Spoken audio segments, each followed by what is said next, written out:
What's up guys, Crossfire Gaming here, coming back at you with another game review, and today I'm going to be covering the online multiplayer game Bleeding Edge. Before I begin, remember to like and subscribe for more weekly content. Now that that's out of the way, let's go ahead and start the review.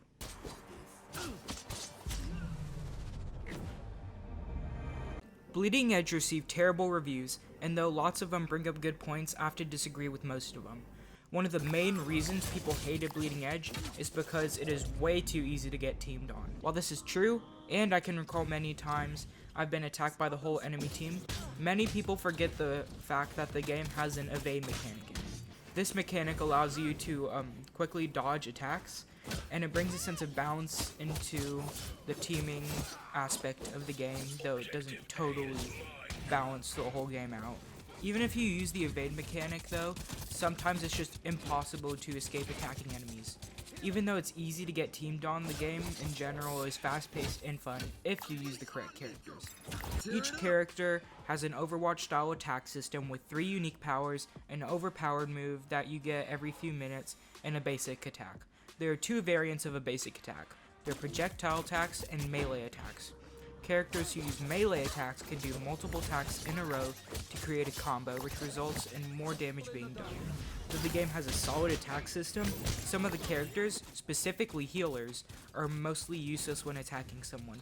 Now don't get me wrong, healers can restore your health really fast and are super useful at having your back in a fight, but when they try to actually fight or defend themselves, their weapons deal almost no damage. If the healer is alone, a tank can easily kill them in just a few hits.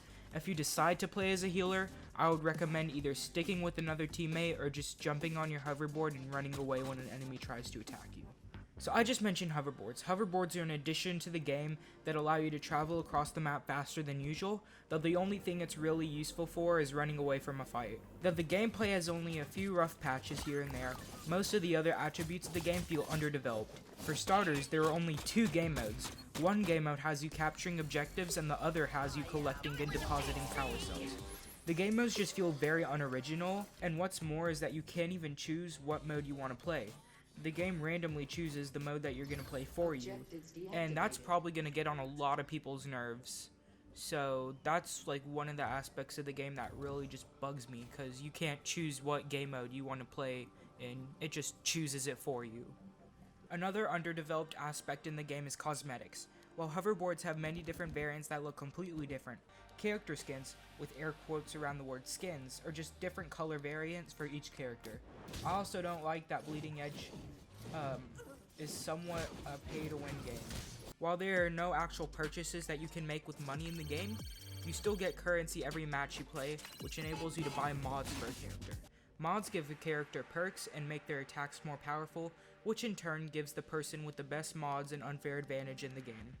Now I can already hear some of you saying, well, it's not fair to judge the game like that because in Call of Duty you get more powerful weapons as you advance the levels. First of all, any weapon can overpower another weapon in Call of Duty, depending on how you play. And second of all, having a perk system like mods in a game like Bleeding Edge with already unbalanced characters just makes the game feel unfair.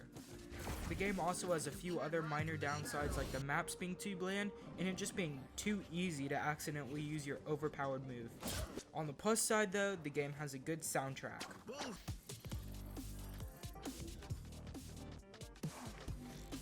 Now it's time for the final evaluation. In a nutshell, Bleeding Edge is a mediocre game that could easily be made better with a few updates. For the time being though, it's just an okay game. Because of this, the game earns a score of 6.8. If you still don't know if you should get the game, I'll say that if you have Game Pass, go ahead and see if you like the game. If you don't have Game Pass though, I would recommend waiting until the game goes out on sale to buy it. Well, that's going to be it for today. If you haven't already, remember to like and subscribe for more weekly content, and I'll see you next time. Peace out.